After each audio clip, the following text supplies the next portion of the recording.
warahmatullahi wabarakatuh.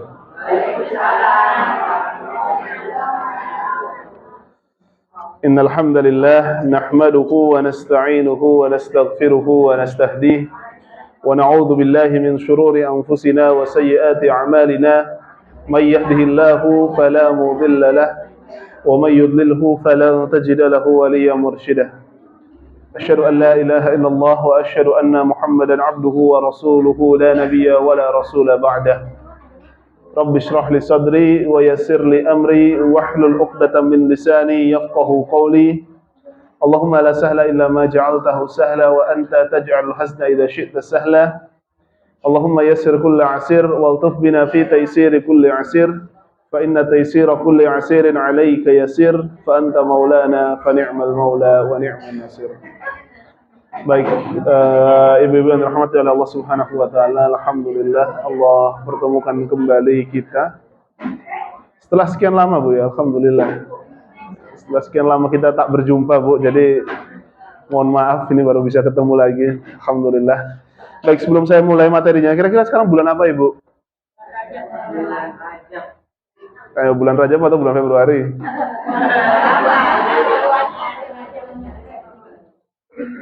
Ya, bulan Rajab ya. Kita bulan Rajab.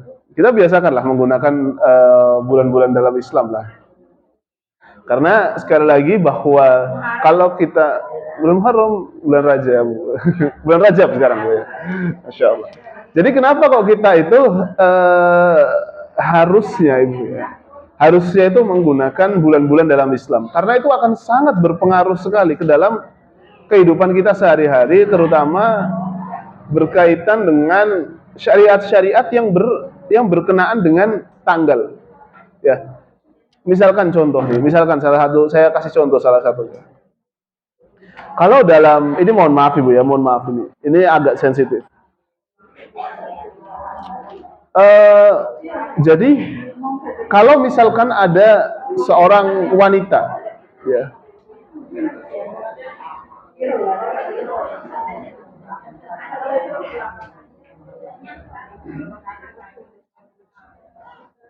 Sudah selesai, alhamdulillah ya.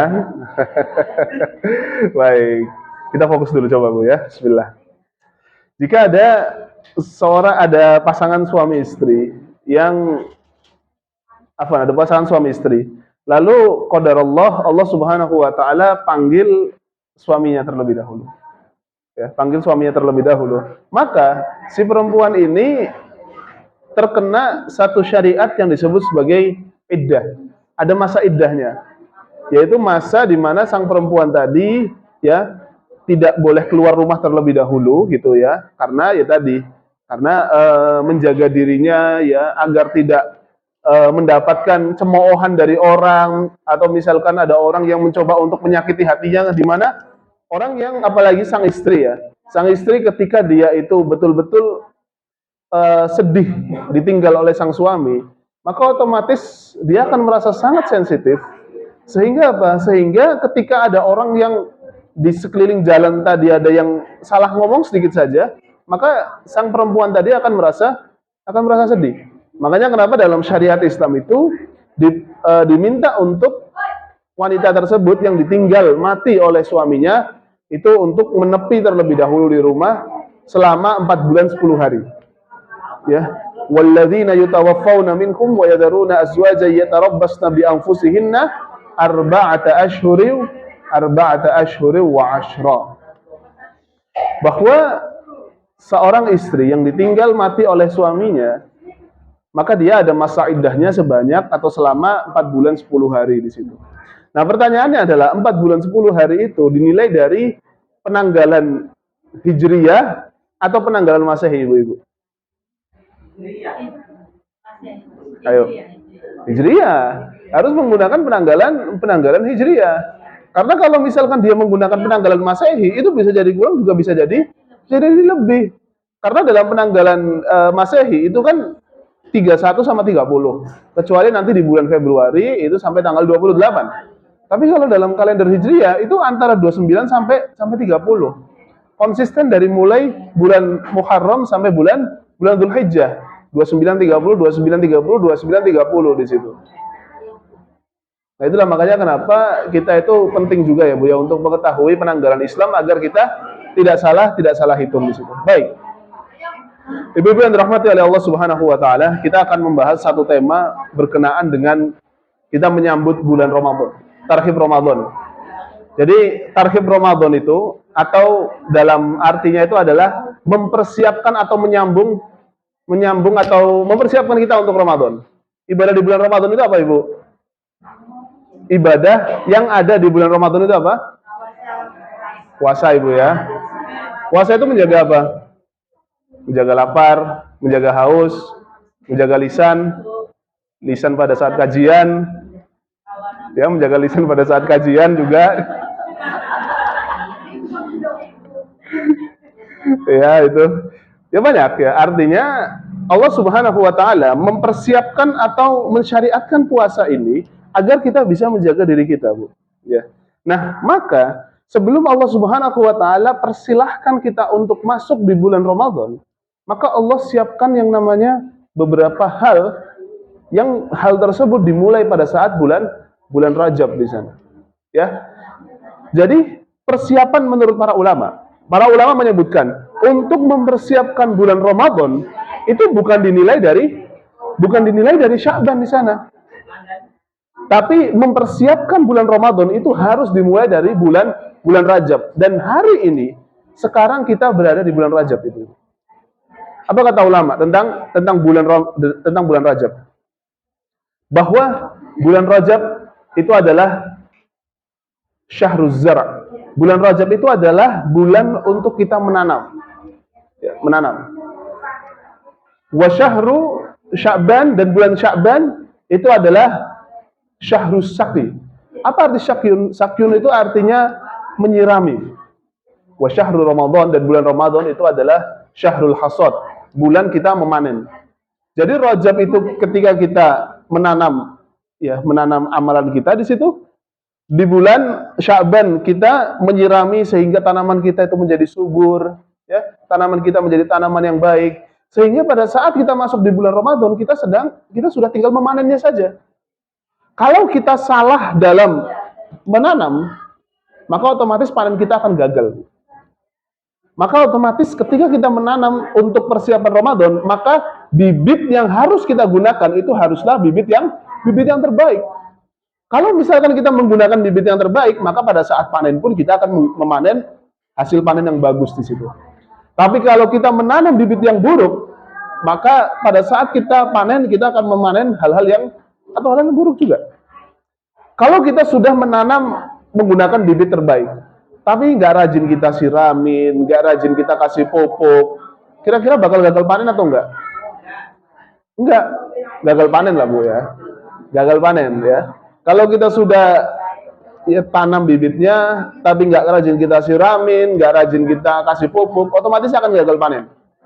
Nah dari situ, ini 2 bulan Bu ya. Saya minta tolong sama ibu-ibu sekalian ya. Tolong dijaga Bu bulan-bulan ini. Bulan Rajab sama bulan Sya'ban. Ya, bulan Rajab sama bulan Sya'ban. Karena siapa yang lulus di bulan Rajab dan bulan Sya'ban, maka dia akan lulus di bulan Ramadan. Tapi kalau orang yang nggak lulus di bulan Rajab sama bulan Sya'ban, dia nggak akan pernah lulus di bulan Ramadan di situ. Dia hanya bisa menikmati namanya takdiran, dia hanya bisa menikmati namanya menahan lapar, menahan haus di situ, tapi dia tidak bisa menikmati pahalanya di sana. Ya.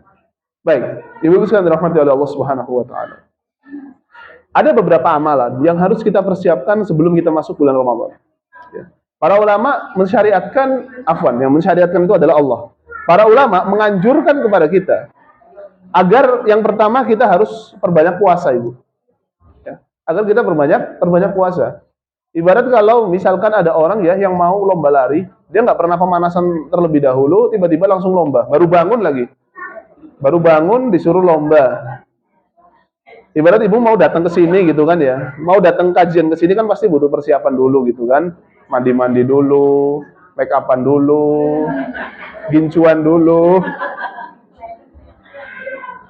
ya pakai bedak dulu di situ biar kelihatan semangat lah di situ, biar kelihatan seger lah di situ. Ya. Tapi kalau misalkan ibu ya coba baru bangun di situ, ya mukanya masih apa adanya di sana, lalu tiba-tiba langsung lari menuju ke sini. Kan nggak nyaman Bu ya, pasti nggak nyaman. Jadi setiap orang ketika hendak melaksanakan sesuatu pasti harus ada persiapan yang terlebih dahulu. Motor tuh kalau nggak dipanasin terlebih dahulu, dia pasti akan rusak di tengah jalan. Kalau toh misalkan nggak rusak, nanti lama kelamaan akan mogok di situ. Nah maka untuk mempersiapkan di bulan Ramadan, karena ibadah inti di bulan Ramadan itu adalah berpuasa. Yang harus kita persiapkan itu adalah puasa terlebih dahulu. Lalu ada nggak puasa khusus misalkan di bulan Rajab gitu? Enggak. Kalau di bulan Rajab itu memang ada beberapa riwayat yang menyebutkan bahwa puasa di bulan Rajab itu sunnah. Tapi riwayat tersebut itu dhaif, tidaklah kuat. Maka para ulama menganjurkan sekalipun puasa di bulan Rajab itu tidak ada syariatnya, tapi kita tetap harus melaksanakan beberapa puasa yang ada rutin di setiap minggunya dan di setiap bulannya. Misal contoh, ada puasa Senin dan Kamis. Lalu ada puasa apa lagi, Bu? Puasa Yaumul Bid di situ. Nah, puasa-puasa ini harus kita lakukan agar apa? Agar perut kita pun juga terlatih, Bu. Karena kan sering kali ya, kita nggak pernah puasa sama sekali, sampai akhirnya masuk bulan Ramadan kita puasa, ya, asam lambung naik, gitu ya. Asam lambung naik, terus apa lagi biasanya penyakitnya itu? Pusing gitu ya. Apalagi biasanya Bu? Ibu-ibu kan yang udah tua gitu kan ya, jadi yang sakit itu. Ya lemes gitu kan. Nah, jadi penyakit-penyakit itu akan mudah sekali keluar. Karena apa? Karena memang kita tidak terbiasa, Bu. Ya, kita itu tidak terbiasa. Coba kalau kita mau makan sayur asem, Bu ya, tapi kita nggak minum dulu. Atau misalkan kita makan pecel lele gitulah ya. Makan pecel lele itu kan berat, ya. Dia itu kalau kita nggak minum dulu, keselak kita, ya, seret di sini Bu. Kita harus minum terlebih dahulu, membasahi tenggorokan dulu, membasahi usus dulu kita ya. Baru setelah itu kita makannya enak. Ini dalam urusan makan kita harus persiapan, Bu. Apalagi dalam urusan ibadah. Kalau udah ibadah kita harus persiapan terlebih dahulu. Karena persiapan yang terbaik akan menghasilkan kualitas ibadah yang baik juga. Sholat misalkan. Sholat itu kalau kita gunakan pakaian-pakaian yang terbaik, kita pakaiannya rapi, ya, kelihatan cantik, kelihatan ganteng di situ, maka sholat kita pun akan khusyuk di sana, Bu. Jadi jangan kira ya kita itu sebagai seorang muslim itu harus kucel, itu nggak boleh. Seorang muslim itu harus kelihatan cantik bagi yang perempuan, jangan laki-laki ya. Dan harus kelihatan ganteng. Harus itu. Atau misalkan ya, ada orang yang nggak pernah ikut kajian, Bu, nggak pernah ngaji sama sekali. Terus tiba-tiba ngaji di Uswatun Hasanah. Karena dia merasa nyaman ya, kajian di Uswatun Hasanah. Maka sebelum dia rajin kajian, sama setelah dia rajin kajian, dia harus lebih cantik, dia harus lebih ganteng setelah kajian di situ. Setelah rajin di sana. Jadi seorang muslim itu harus betul-betul menjaga dirinya. Innallaha jamilun yuhibbul jamal. Allah itu indah dan mencintai keindahan di situ. Makanya kalau ibu-ibu di sini cantik-cantik, Allah itu cinta sama ibu semua gitu loh. Alhamdulillah di situ. Janganlah kita tuh mengharapkan rasa cinta dari sang suami saja gitu, Bu ya. Ya. Tapi harus ada rasa cinta dari Allah Subhanahu wa taala di sana. Bahwa kita berpenampilan menarik, tentu ada batasnya di sana ya, batas-batas menutup aurat di situ ya, tidak tidak norak gitu kan. Biasanya ada kan ya yang cantiknya masya Allah di situ kan ya, tapi ya noraknya juga masya Allah di situ kan. Di sininya warna biru, ininya warna hijau. Ya bibirannya warna ungu ke hitam-hitaman gitu kan. Ya itu. Ada batasnya di sana. Ada batasnya, tapi harus tetap kelihatan indah. Karena kita sebagai seorang muslim tunjukkan, seorang muslim itu bukan yang lemah, bukan yang jelek. Harus muslim itu harus kuat, harus cantik, harus ganteng di sana. Baik. Nah, untuk itulah, karena kita tahu bahwa untuk masuk Ramadan atau pada saat kita masuk Ramadan itu ada syariat yang namanya puasa, maka sebelum datang ke Ramadan, satu persiapan yang harus kita lakukan itu adalah persiapan dengan melaksanakan puasa di sana. Baik, itu yang pertama. Yang kedua, ya, dalam Ramadan itu bukan hanya sekedar menahan lapar dan menahan haus juga, ya. Tapi juga harus ada namanya menahan perasaan kita di situ, Bu. menahan lisan kita agar lisan kita itu tidak kebablasan, ya, agar lisan kita tidak kebablasan. Kata Nabi Muhammad SAW, barang siapa yang berpuasa tapi dia tidak pernah menjaga lisannya, dia selalu dusta, dia selalu menghina orang lain, maka dia tidak mendapatkan pahala apapun kecuali dia hanya mendapatkan lapar dan hausnya saja. Artinya lisan ini benar-benar harus dijaga, Bu. Ya, menurut penelitian menurut penelitian bahwa wanita itu lebih banyak berbicara daripada laki-laki di situ, Bu, ya.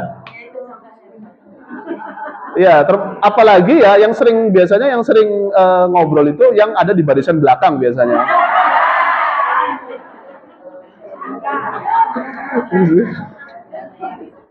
Ya, izin ibu-ibu ya.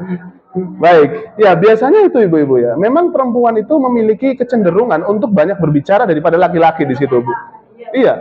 Tapi pertanyaannya adalah banyaknya berbicara perempuan atau banyaknya berbicara perempuan itu kelebihan atau kekurangan, Bu? Bisa kelebihan juga bisa kekurangan di situ, Bu, ya. Bisa kelebihan juga bisa kekurangan. Karena dengan lisan perempuan ya, itu bisa memberikan pengaruh yang lebih besar terutama kepada pasangannya. Ya. Kalau misalkan kita gunakan lisan ini untuk bisa membantu atau untuk bisa menguatkan perasaan di dalam hati seseorang, terutama pasangan bagi suaminya, itu akan memberikan dampak yang sangat positif sehingga orang yang dikuatkan itu ya bisa menjadi kuat. Contoh Rasulullah Shallallahu Alaihi Wasallam, coba. Rasulullah Shallallahu Alaihi Wasallam ketika beliau itu diutus oleh Allah Subhanahu Wa Taala untuk menjadi Rasul, bahwa diutus menjadi Rasul ini bukan jabatan yang kaleng-kaleng, Bu. Ya, bukan jabatan biasa. Jabatan gubernur apalah itu, jabatan presiden apalah itu. Kalau sudah diamanahi oleh Allah Subhanahu Wa Taala untuk menjadi seorang Rasul, ini bukan jabatan yang sembarangan. Maka pada saat Rasulullah Shallallahu Alaihi Wasallam mendapatkan amanah tersebut, apa yang beliau rasakan? Beliau merasa gemetar sekali, sehingga Rasulullah ketika pulang ke rumah dan berkata kepada istrinya Khadijah, zammiluni, ya. Apa itu? Artinya selimutilah aku di situ. Nah, pada saat itu Khadijah segera menyelimuti Rasulullah Shallallahu Alaihi Wasallam dan tanpa berbicara apa-apa, nggak berbicara terlebih dahulu. Di sini para ulama, terutama yang berfokus kepada bidang parenting itu, Bu, ya, bahwa ketika seorang suami itu pulang dari kerjaan, itu jangan langsung diajak bicara, Bu.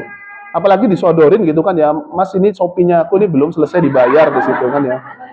Keranjangnya itu udah 99 di situ kan ya.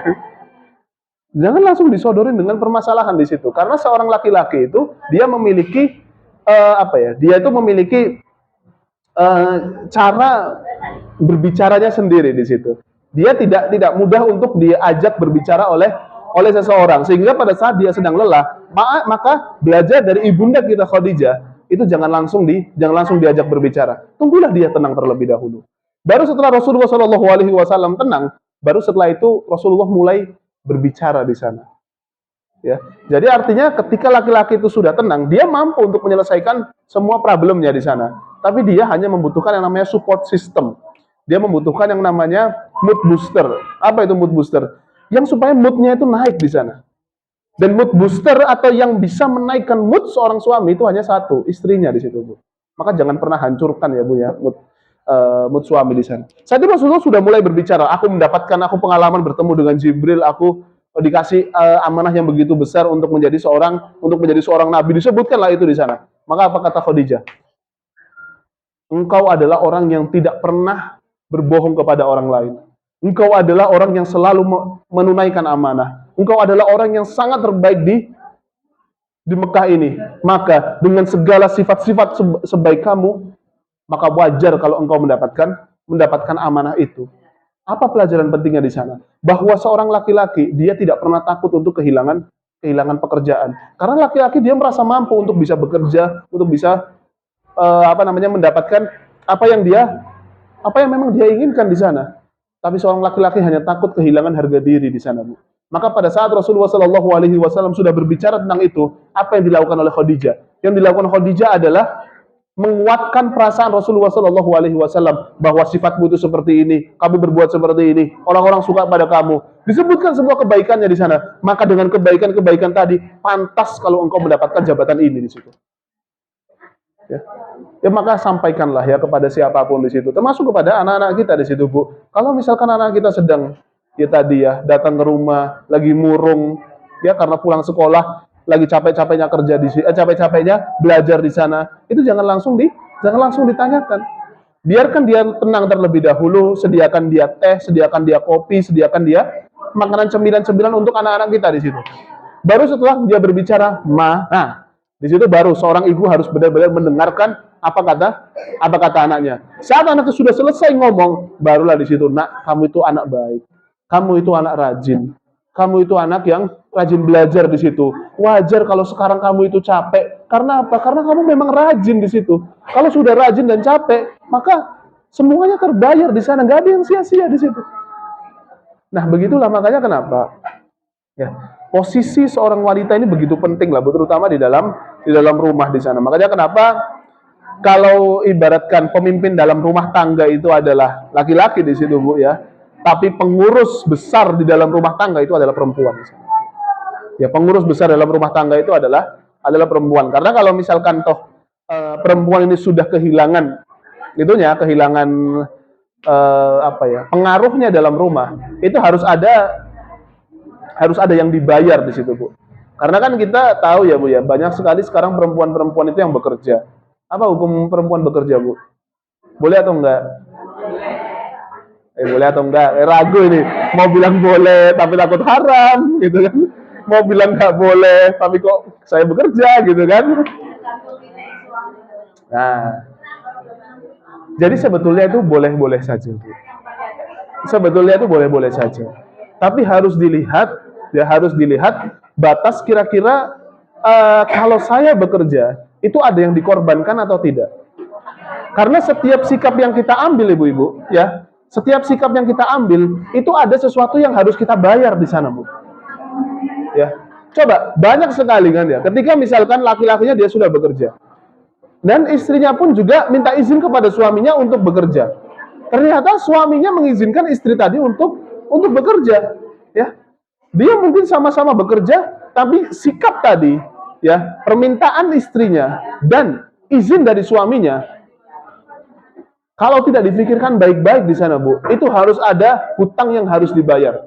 Kalau toh misalkan ada rumah tangga yang tidak mampu untuk membayar hutang yang dia miliki, tapi kalau misalkan dia berusaha untuk bekerja semuanya, maka sama-sama semuanya bekerja tanpa dihitung, ya, tanpa dihitung batasnya, maka akan menambah hutang lagi. Apa itu namanya? Hutang pengasuhan di situ. Ada hutang pengasuhan di sana. Dia boleh mendapatkan segalanya, tapi anaknya terlantar di situ. Ya, jadi insya Allah ibu-ibu lebih paham lah dalam urusan ini. Tapi ya ini sekedar untuk jadi tawasau bil haq wa tawasau bis sabr di situ ya, saling menasehati ya, saling memberikan wasiat di sana. Baik. Ibu-ibu yang dirahmati oleh Allah Subhanahu wa taala. Baik. Sekarang apa persiapan apa saja yang bisa kita lakukan sebelum kita masuk di bulan Ramadan? Ada 3 persiapan. Ya, ada 3 persiapan yang harus kita siapkan sebelum kita di bulan Ramadan. Yang pertama itu adalah i'dadul jism. Persiapan fisik kita. Ya, kesehatan. Al-muslimul qawi atau al-mu'minul qawi ahabbu ila Allah minal muslimul dha'if. Khairun wa ahabbu ila Allah minal muslimi awil mu'min ad-dha'if. Bahwa seorang mukmin yang kuat, seorang muslim yang kuat itu lebih dicintai oleh Allah Subhanahu wa taala dibanding dengan muslim yang lemah di situ. Apa maksud muslim yang kuat dan muslim yang lemah di sana? Maksud daripada muslim yang kuat itu adalah muslim yang mampu untuk memaksimalkan semua potensinya untuk beribadah kepada Allah Subhanahu wa taala di sana. Maka menjaga fisik kita, ibu-ibu ya, menjaga agar kita tidak terkena penyakit, itu hukumnya wajib di situ. Jadi jangan sampai sebelum kita masuk di bulan Ramadan ya, kita sering begadang, kita sering kali ya melakukan hal-hal yang tidak sehat di situ. Akhirnya sebelum masuk Ramadan kita sudah sakit terlebih dahulu. Hari pertama Ramadan tidak bisa berpuasa di sana. Nah, dari situ maka harus ada persiapan fisik yang harus kita jaga. Maka makanan kita harus kita jaga, terutama ibu-ibu ya. Ibu-ibu ini kan adalah sumber gizi pertama keluarga di situ. Kalau ibu-ibu taruh racun tikus di makanannya, semua keluarganya itu pasti mati di situ, Bu. Tapi kalau ibu-ibu di sini ya menyiapkan makanan yang sangat terbaik untuk anaknya, untuk suaminya di situ, garamnya nggak kebanyakan, gulanya nggak kebanyakan di situ. Ya akhirnya itu akan memberikan gizi yang terbaik untuk keluarganya. Nah itu silakan Bu ya, maju dulu ya Bu ya. Iya, maju dulu nggak apa-apa ya. Ya maju dulu, Bismillah. Bisa Bu? Ya Allah, Bismillah.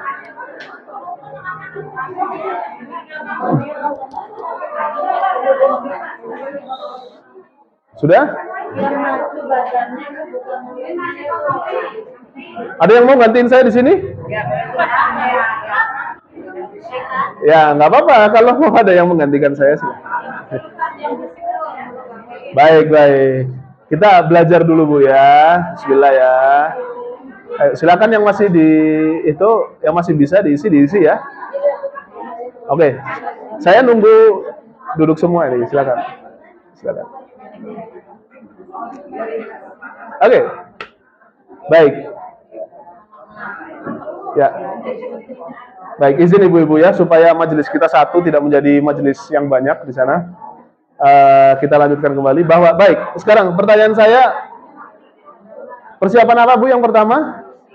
Fisik kita terlebih dahulu ya, kesehatan kita harus diutamakan di sana. Makanya kenapa peran ibu-ibu di sini itu paling penting di situ. Karena itu yang akan memastikan ya apakah anak dan suami itu siap untuk menjalani Ramadan dengan baik atau tidak. Maka di sini letak ibadahnya ibu-ibu sekalian. Kalau ibu bisa menjaga suaminya, bisa menjaga anaknya tetap sehat hingga nanti masuk Ramadan, maka setiap hari sebelum menjelang Ramadan, setiap suapan yang dimakan oleh suaminya, setiap suapan makanan yang dimakan oleh anaknya, itu berbau, itu bisa menghasilkan pahala di sana, Bu. Karena apa? Setiap suap atau setiap satu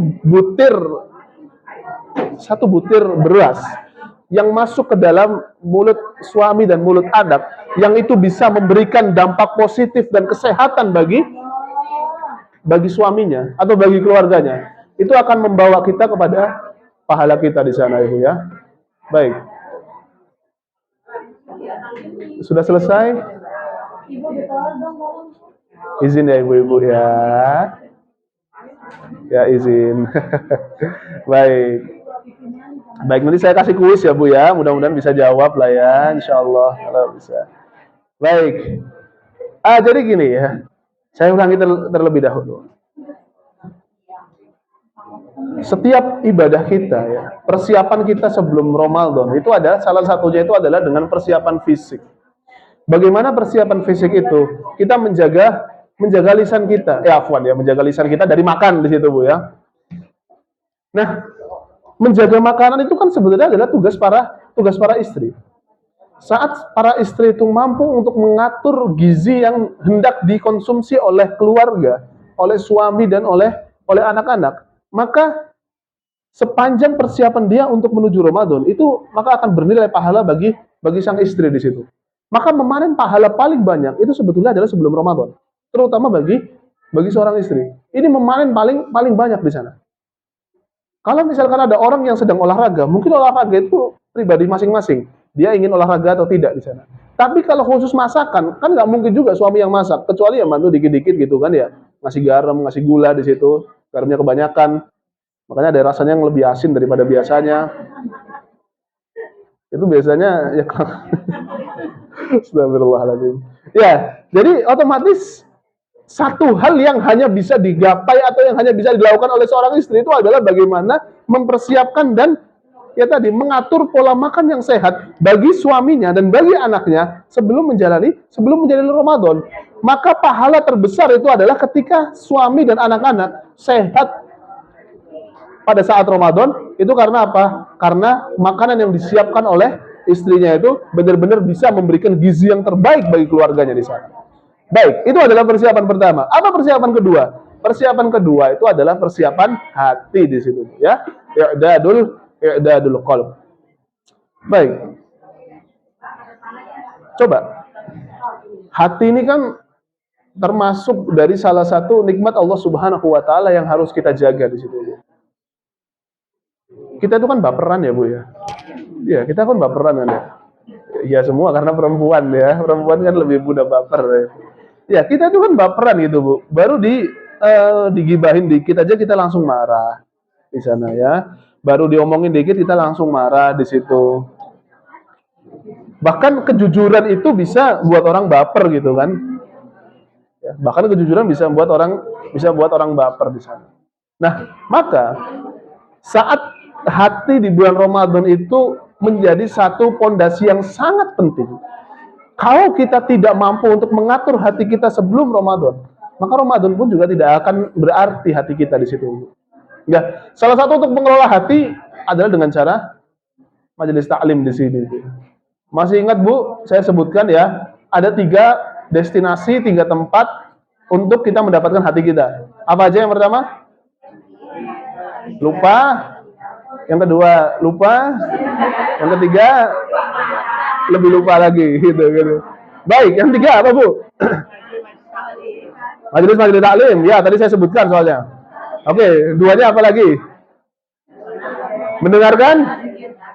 Ya, mendengarkan Al-Qur'an. Ya, mendengarkan Al-Qur'an. Dan yang ketiga apa?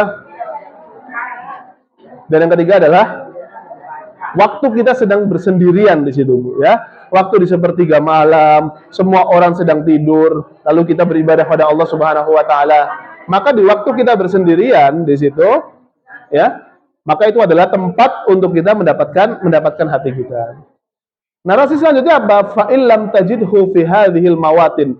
Kalau kau tidak dapati hatimu di 3 tempat tadi, artinya kalau misalkan pada saat kita mendengarkan Al-Qur'an hati kita tidak bergerak, tidak gemeter. Terus yang kedua, kalau pada saat kajian hati kita tidak bergetar juga karena rame. Dan yang ketiga, kalau misalkan kita di waktu kita sedang sendirian tidak bergetar juga hati kita, fa illam tajidhu min fi hadhil mawatin. Kalau kau tidak mendapati hatimu di 3 tempat tadi, fadlub minallaha ayyamunna alaikum biqalbin. Segeralah minta pada Allah Subhanahu wa taala hati yang baru. Fa innahu laqalbalak, karena sesungguhnya hati kita telah mati di situ. Waliyadzubillah. Makanya kenapa kajian seperti itu menjadi penting, Bu. Gunanya itu adalah untuk agar hati kita itu menjadi hidup lagi di situ, Bu. Kita ini butuh nutrisi. Untuk apa? Agar hati kita itu menjadi lembut. Kita betul-betul butuh nutrisi di situ, Bu. Kalau misalkan hati kita ini tidak bergetar pada saat di kajian-kajian yang kita ikuti, kita tidak bergetar hati kita di waktu kita mendengarkan Al-Qur'an. Kalau hati kita tidak bergetar pada saat kita sedang bersendirian, kita bermunajat pada Allah Subhanahu wa taala, maka pada sesungguhnya hati kita itu sudah mati di situ, Bu. Hati kita itu sudah terlalu busuk di sana. Maka kita harus membuang hati kita, mengambil hati kita dan membuang hati kita dan minta, ya Allah, aku butuh hati yang baru, ya Allah. Kenapa? Karena hatiku pada hari ini sudah mati, ya Allah. Nah, dari situ Bu ya. Makanya kenapa pentingnya kita untuk menjaga hati kita sebelum masuk di bulan Ramadan. Karena bagaimana coba? Bulan Ramadan itu semuanya itu adalah pahala di situ, Bu. Ada puasa di sana, ada kita melaksanakan sholat tarawih di situ. Maka kalau hati kita nggak kuat, kita akan bosan dengan ibadah yang kita lakukan. Terlebih puasa itu atau sholat itu, Bu ya. Itu disandingkan oleh Allah Subhanahu wa taala dengan yang namanya kesabaran. Wasta'inu bis-sabri was-shalah innallaha ma'as sabirin. Dan mintalah tolong pada Allah Mintalah tolong pada Allah Subhanahu wa taala dengan 2 cara. Yang pertama dengan salat dan yang kedua dengan sabar. Innallaha ma'as sabirin. Karena sesungguhnya Allah Subhanahu wa taala bersama orang-orang yang sabar di situ. Nah, kenapa Allah Subhanahu wa taala menyandingkan sabar itu dengan salat? Tanda bahwa kalau kita ingin menjadi orang sabar, maka perbaikilah terlebih dahulu salat kita. Kalau sholat kita nggak benar, kita nggak akan pernah bisa sabar di situ, Bu. Ya. Orang yang sholatnya tidak benar, ya misalkan orang sholatnya cepat banget di situ. Sholat itu kan tentang kesabaran, Bu. Sekarang saya mau nanya sama ibu-ibu, sholat maksimal ibu-ibu itu berapa lama? 1 menit? 4 menit? Nggak mesti. Maksimal berapa Ibu? Maksimal berapa Bu? 5 menit maksimal ya Bu ya? Ya coba, sholat kita itu maksimal 5 menit. Ya, 5 menit kalau kita bedah, itu sholat apa Bu? Sholat subuh atau sholat isya di situ? Kalau sholat isya 5 menit kebangetan berarti Bu. Berarti satu rokaat itu 1 menit berapa detik lah? 1 menit ya 20 detik lah. 1 menit 20 detik ya satu rokaat berarti itu dari mulai takbiratul ihram, baca al-fatihah, ruku, sujudnya 2 kali, ya udah berapa itu tadi? Takbiratul ihram, baca apa al-fatihah, baca surat, ruku, i'tidal, sujud, duduk di antara 2 sujud, sujud lagi. Ada 8 amalan yang kita lakukan dalam 1 menit, coba Bu. Ya, 8 amalan kita lakukan 1 menit. Sangat singkat. Sangat singkat. 8 amalan di situ. Berarti Al-Fatihah kita itu gimana coba? Bismillahirrahmanirrahim. Amin itu kan ya. Ya, Al-Fatihah itu kita gimana coba? Tapi coba kita baca Quran di situ Bu ya. Kita baca Quran di sana. 1 menit itu dapat berapa? Dapat berapa ayat? Oh ini apa ini? Oh Matbu Syarif, kok bukan Al-Quran? Mana Al-Quran? 1 menit itu dapat berapa ayat Bu? Tergantung ayat ya. Oke, ayat paling panjang surat apa Bu? Ayat berapa? Ayat berapa? Al-Baqarah ayat berapa? 280? 286 itu ayat terakhir. 282. 282 itu adalah ayat terakhir, satu halaman full di situ. Ya, satu halaman full di sana. Nah, jadi ala kulli hal Bu ya. Kita itu bisa melaksanakan 8 amalan atau 8 kegiatan dalam 1 menit di situ Bu. Ya, dalam 1 menit kita bisa melaksanakan 8 amalan di sana. Artinya betapa cepatnya sholat kita di situ. Ya, betapa cepatnya sholat kita. Kalau toh misalkan standarnya itu adalah sholat, misalkan 4 menit. 4 menit itu sholat isya. Ya, sholat isya. Berarti ya, otomatis 1 rakaat itu 1 menit. Kalau sholat subuh, berarti cuma 2 menit di situ. Sholat kita cuma 2 menit di situ. Coba bayangkan, kita minta pada Allah Subhanahu wa taala. Kita ini kan tuntutan kita banyak sama Allah Subhanahu wa taala. Ya Allah, aku minta ini, aku minta ini, aku minta ini, minta ini, minta ini, minta ini, minta ini. Tapi 2 menit kita sholat di situ, Bu. Mintanya segini, sholat kita cuma 2 menit. Kan gak pantas gitu kan? Sangat tidak pantas di sana. Permintaan kita terlalu banyak, tuntutan kita terlalu banyak, keluhan kita pada Allah Subhanahu wa taala terlalu banyak di sana. Tapi sholat kita cuma 2 menit. 2 menit coba. Malu kita sama Allah Subhanahu wa taala Bu di situ. Nah, makanya kenapa sholat ini disandingkan dengan kesabaran? Karena yang namanya sholat itu pasti sabar di situ, Bu.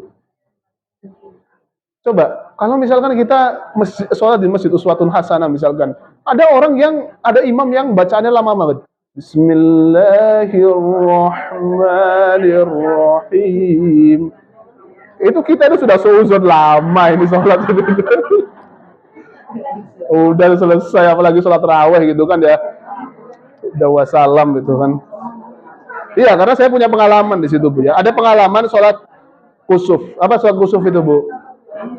Sholat gerhana Bu ya. Saya punya pengalaman sholat gerhana. Waktu itu sholat gerhananya kebetulan ya lumayan agak cepet lah.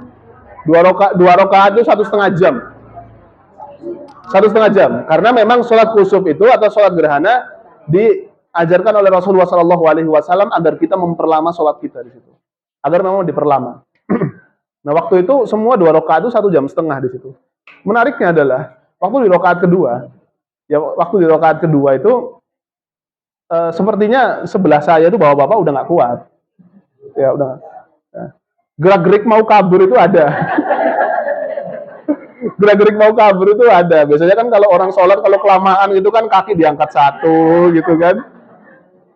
Kaki diangkat 1, gagal. Ya macam-macam lah di situ ya. Nah gerak-gerik untuk kabur itu sudah ada. Dan ternyata kabur beneran Bu. Kabur itu waktu sujud. Jadi waktu sujud pertama, sujudnya memang harus lama. Karena dalam sholat kusuf itu Bu, kita baca surat yang paling panjang.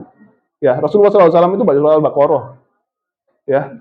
Nah, jadi rakaat pertama itu suratnya harus panjang di situ ya. Lalu setelah itu ruku, habis ruku itu nggak langsung tidak lalu sujud enggak, tapi baca surat lagi di situ. Yang baca Al-Fatihah baca surat lagi di sana. Tapi panjangnya itu tidak sepanjang bacaan yang pertama di sana.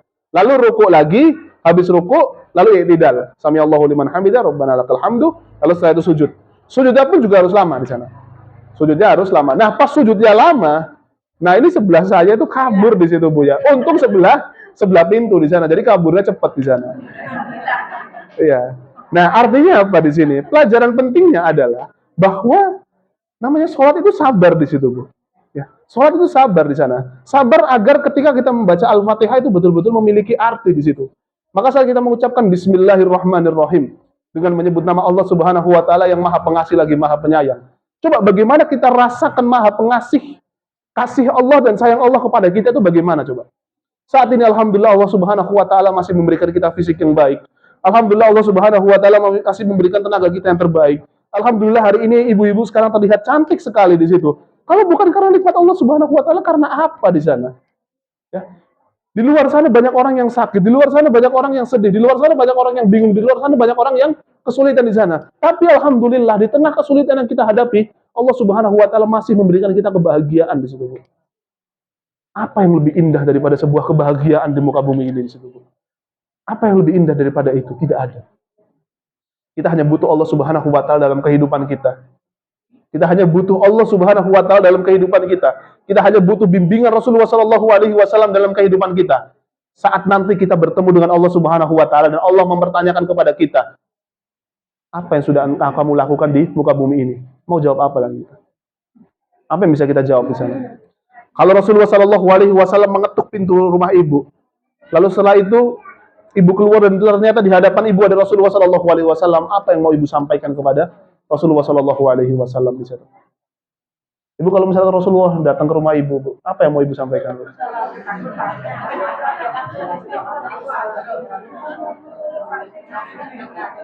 Iya, kaget di situ, ya. Saya tuh selalu membayangkan, Bu. Saya tuh suka membayangkan di situ kan ya. Tapi ya bukan kebanyakan ngayal di situ kan, bukan halu di situ enggak. Tapi saya tuh suka membayangkan bagaimana kalau saat kita di surga, insya Allah. Ya, amin ya itu Bu ya. Insya Allah kita semua termasuk ahli surga di situ Bu. Saat kita di surga itu ya kita itu kan, saya pernah menyampaikan di sini bahwa puncak kerinduan itu adalah bukan saat bertemunya dua orang, lalu setelah itu berpisah, maka timbullah rasa rindu antara dua orang tadi. Itu bukan puncak kerinduan, Bu. Ya, saya pernah bertemu dengan ibu di sini ya. Lalu saya pergi jauh misalkan, saya akan rindu sama ibu-ibu yang ada di sini. Tapi puncak kerinduan itu bukan itu. Puncak kerinduan adalah saat kita tidak pernah bertemu dengan orang tersebut. Saat kita hanya mendengar namanya, kita hanya mendengar sifatnya, kita hanya mendengar kebaikannya, lalu pada saat itu kita bertemu dengannya, itu adalah puncak kerinduan di sana, Bu. Kita nggak pernah ketemu sama Rasulullah. Kita nggak pernah bertemu sama Abu Bakar. Kita belum pernah ketemu sama Umar. Kita belum pernah ketemu sama Utsman. Kita belum pernah ketemu sama Ali. Bahkan kita belum bertemu dengan Allah Subhanahu wa taala di sana. Maka saat kita selalu mendengar kata Allah, Allah, Allah, Rasulullah, Rasulullah, Rasulullah, ada Abu Bakar, Umar, Utsman, Ali. Semua nama itu sering kita dengar, bahkan tiap hari kita dengar. Dan pada saat itu kita bertemu dengan beliau-beliau yang ada di surga nanti. Coba betapa bahagianya hati ini. Kita bertemu dengan sosok yang tidak pernah kita temui sebelumnya.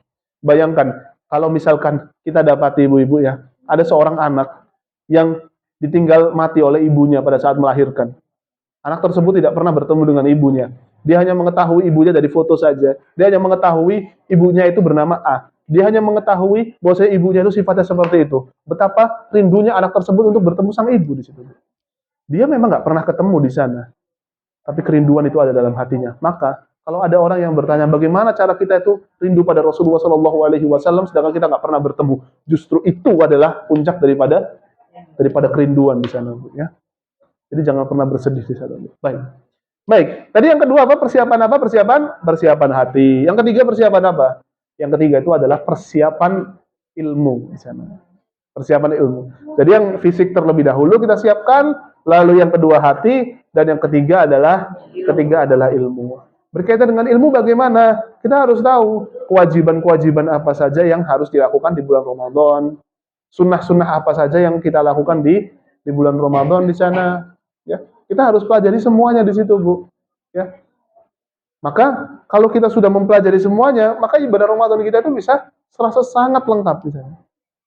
Coba, kira-kira ibu-ibu ya, apa yang pertama ya, misalkan ya, kita tuh kan sering banget kalau di bulan Ramadan itu ada beberapa hal-hal yang sering kali diperdebatkan. Misalkan jumlah rokaat pada saat sholat raweh itu kan diperdebatkan terus di situ. Ya, 11 atau 20 atau 23 di sana. Biasa ada perdebatan di sana. Makanya kenapa? Agar kita tidak terjebak dalam perdebatan ini, yang harus kita lakukan itu adalah belajar di situ. Kita mengetahui. Nah, makanya nanti sebelum Ramadan, ya, insya Allah nanti kajian-kajiannya nanti bisa berkaitan dengan persiapan kita apa saja sih, ya, berkaitan dengan ilmu di bulan Ramadan itu bagaimana. Atau misalkan pertanyaan yang paling populer juga, kalau misalkan sudah melaksanakan sholat raweh, perlu sholat tahajud lagi atau enggak? Perlu sholat tahajud lagi atau enggak, Bu? Bingung kan ya? Bingung kan? Boleh gitu kan ya. Nah, apa bedanya qiyamul lail sama qiyamul Ramadan di sana? Pusing nanti kita. Karena kita akan bingung di situ. Karena sholat tahajud pun juga misalkan sholat tarawih pun misalkan ya kita ngambil yang 11 rakaat, misalkan 8 rakaat sama 3 rakaat untuk witir di situ. Kata Rasulullah Shallallahu Alaihi Wasallam, la sholat ba'dal witir. Setelah sholat witir nggak ada sholat lagi di situ. Berarti boleh nggak melaksanakan sholat tahajud di situ? Nah, itu perdebatannya ada di situ. Nggak boleh tapi jangan witir. Nah, jadi yang belum ada itu. Nah, itulah kenapa saya sedang tidak mau menjawab pertanyaan itu, Bu, ya. Biarkan itu dijawab nanti sebelum kita menjelang Ramadan. Kenapa? Kenapa saya nggak mau membahas pertanyaan itu? Saya sebenarnya bisa akan menjelaskannya nanti. Cuma nanti biarkan ilmu ini itu bisa kita sampaikan, ya, pada saat benar-benar menjelang Ramadan, terutama di bulan Sya'ban. Karena kalau kita sampaikan pada hari ini nanti lupa lagi, Bu, gitu kan ya. Ya, kita lupa lagi. Nah, kenapa di bulan Rajab ini kita akan berfokus ya. Jadi skemanya gini, Bu, ya. Di bulan Rajab ini kita persiapkan hati kita terlebih dahulu. Ya, kita persiapkan hati kita terlebih dahulu. Satu. Di bulan Sya'ban kita persiapkan dua tadi. Ya, kita persiapkan fisik dan kita persiapkan ilmu di sana. Karena kalau hati kita sudah kita pegang, dalam arti hati kita sudah benar nih, udah lurus di sana, maka otomatis pada saat kita masuk di bulan Sya'ban, hati kita pun juga sudah lurus lagi. Karena apa? Karena sudah terbiasa dengan menjaga hati di sana. Dalam penelitian itu disebutkan, Bu, bahwa orang itu bisa istiqomah kalau dia itu sudah melakukan rutinitas selama 30 hari atau sekitar 40 hari. Jadi kalau misalkan kita rajin baca Quran selama 30 hari sama 40 hari, maka kita akan terbiasa dengan bacaan tersebut. Misalkan dalam 40 hari kita baca satu hari itu 1 juz. Maka setelah 30 hari dan setelah 40 hari, kalau kita baca kurang dari 1 juz, kita itu pasti akan merasa ada yang kurang. Karena apa? Karena habit atau kebiasaan itu sudah terbiasa di situ, sudah keluar, sudah muncul di sana. Makanya kenapa kesabaran itu harus kita latih terutama dalam jangka waktu 1 bulan. Itulah kenapa bulan Ramadan itu adanya 1 bulan di situ. Ya, untuk melatih kita puasa. Agar apa? Agar kebiasaan kita pada saat di bulan Ramadan itu bisa kita lakukan pada saat di bulan-bulan selanjutnya di sana. Kita sudah biasa puasa 30 hari, nah masa sih puasa Senin Kamis saja nggak bisa, kan gitu. Masa tidak bisa. Kita sudah biasa lemes-lemes pada saat di bulan Ramadan. Ya masa kalau misalkan kita mau nahan lapar dikit nggak bisa di situ. Karena sudah terbiasa. Di bulan Ramadan kita sudah biasa untuk menahan lisan kita. Ya masa sih kalau misalkan setelah Ramadan kita nggak bisa menahan lisan kita lagi di situ. Artinya Ramadan mengajarkan kita dan Ramadan itu sebagai madrasah. Ya, sebagai madrasah bagi kita. Kalau kita tidak memanfaatkan sekolah Ramadan ini, kita tidak memanfaatkan madrasah Ramadan ini dengan baik, maka mau di bulan apa lagi kita itu menjadi baik. Setiap masa itu harus ada pelajarannya di sana. Ya, kita untuk mengingat kematian, kita untuk mengingat agar kita bisa mensyukuri kehidupan kita harus melihat jenazah. Kita harus melihat orang yang meninggal. Artinya butuh berapa jenazah lagi untuk menyadarkan kita di situ, Bu. Ya, sudah berapa banyak jenazah yang kita lihat di situ. Berapa banyak orang yang tertutup matanya tapi tidak bisa dibuka lagi di situ. Di hadapan kita di situ. Artinya butuh berapa orang mati lagi untuk menyadarkan kita sehingga kita makin dekat pada Allah Subhanahu wa taala. Ya. Begitu pula pun juga dengan masa, Bu. Ya, kita butuh berapa Ramadan lagi untuk bisa menyadarkan kita. Ya. Padahal Ramadan kata Allah Subhanahu wa taala syahrul Ramadan alladzi unzila fihi al-Qur'an hudan lin-nasi wa bayyinatin minal huda wal furqan. Faman syahida minkumus syahra falyasum. Bahwa bulan Ramadan adalah bulan di mana Allah Subhanahu wa taala turunkan Al-Qur'an di sana. Sebagai apa? Hudan linnas wa bayyinatin minal huda wal furqan. Sebagai petunjuk bagi manusia dan sebagai Al-Furqan. Apa arti Al-Furqan di situ, Bu? Pembeda, Bu, ya, bukan nama masjid. Ya, Al-Furqan itu artinya pembeda. Nah, membedakan antara apa? Antara yang hak dan yang batil di situ. Maka ibu-ibu ya, kalau misalkan kita mengetahui bahwa bulan Ramadan ini adalah bulan yang sangat-sangat mulia. Al-Quran ini turun. Al-Quran ini kan sebagai apa? Sebagai kurikulum kehidupan kita. Kalau kita nggak ada Al-Quran, mungkin kita nggak tahu arah hidup kita itu kemana. Dan Al-Quran itu diturunkan pada saat di bulan Ramadan. Tanda, bulan Ramadan itu adalah sebuah bulan perubahan di situ. Adalah bulan dari kurikulum kehidupan kita. Kalau kita itu benar di bulan Ramadan, semua bulan insya Allah kita akan benar di situ. Karena kehidupan kita tidak ideal, kehidupan kita tidak seimbang. Karena apa? Karena di momen-momen tertentu itu kita sudah tidak ideal di sana. Ya. Misalkan contoh, hari pertama sekolah anak kita misalkan.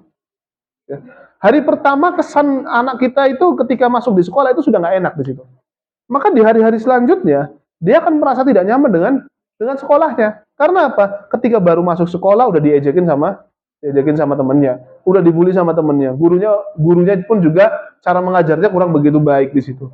Akhirnya kesan pertama anak tersebut itu tidak baik tentang yang namanya sekolah. Dia sudah semangat sekali untuk sekolah, tapi kesan pertama di sekolah dia sudah tidak baik di situ. Maka di hari-hari selanjutnya dia tidak akan merasa bahagia dengan sekolahnya.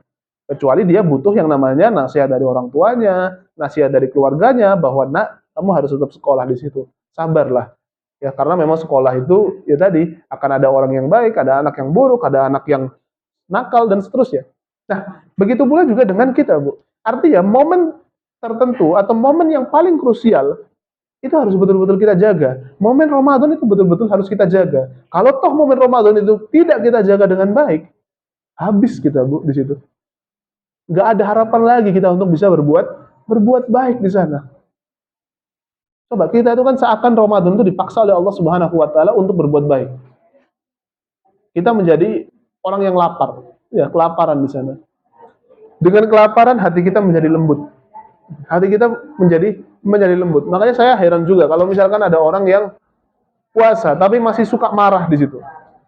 Ya. Ada orang yang berpuasa tapi hatinya itu nggak tenang di sana. Saya heran kalau misalkan ada orang yang suka seperti itu. Berarti tanda bahwa puasanya itu atau kelaparannya itu belum bisa memberikan dampak atau belum bisa naik ke dalam hati di situ. Dia baru laparnya itu baru di perut saja, nggak sampai ke hati di sana. Ya. Lapar itu harus sampai ke hati. Begitu pula juga dengan ilmu kita. Ilmu kita juga harus turun ke hati. Hati itu letaknya di tengah. Karena apa? Karena hati itu yang akan memanage, yang mengatur kehidupan kita, yang mengatur gerak-gerik kita di situ. Kita mau berbuat baik atau buruk karena tergantung daripada hatinya di sana. Saat akal pikiran kita sudah tersambung di dalam yang ada di tengah ini yaitu hati, maka akan benar semuanya. Dan begitu pula juga dengan perut kita. Perut kita yang kita jaga agar tidak masuk makanan-makanan karena puasa, itu juga harus naik ke hati. Jangan sampai cuma di perut saja. Kalau cuma hanya di perut saja di situ, maka apa bedanya saat kita itu ya menunggu waktu makan siang, sedangkan perut kita itu sedang lapar-laparnya. Apa bedanya di situ? Gak ada bedanya di sana. Makanya kenapa puasa ini dikategorikan sebagai ibadah di situ. Dan jangan lupa, Bu, ya, syariat Islam itu sesuai dengan fitrah manusia. Coba ada yang mau buka surat Al-Baqarah ayat 183. Al-Baqarah 183. Baik, ada yang mau coba bacakan? Silakan, Ibu.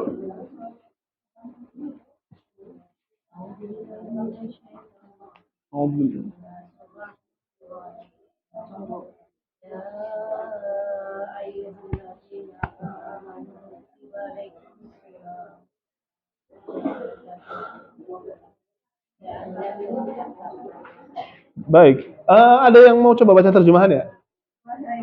Baik. Diwajibkan atas kamu berpuasa sebagaimana diwajibkan atas orang sebelum kamu akan kamu bersabar. Baik, masya Allah, barakallah. Baik. Berarti pertanyaan saya, Bu, puasa itu ada setelah ada Nabi Muhammad SAW atau ada sebelum Nabi Muhammad SAW? Sebelum. Dalilnya apa? Dalilnya apa? Ayo. Puasa itu disyariatkan oleh Allah setelah ada Nabi Muhammad atau sebelum ada Nabi Muhammad? Sebelum. Dalilnya apa, Bu?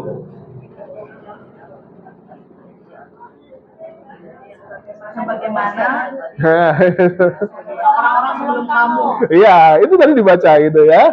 Ya ayyuhalladzina amanu. Wahai orang-orang yang beriman. Allah memulai dengan panggilan cinta kepada kita semua.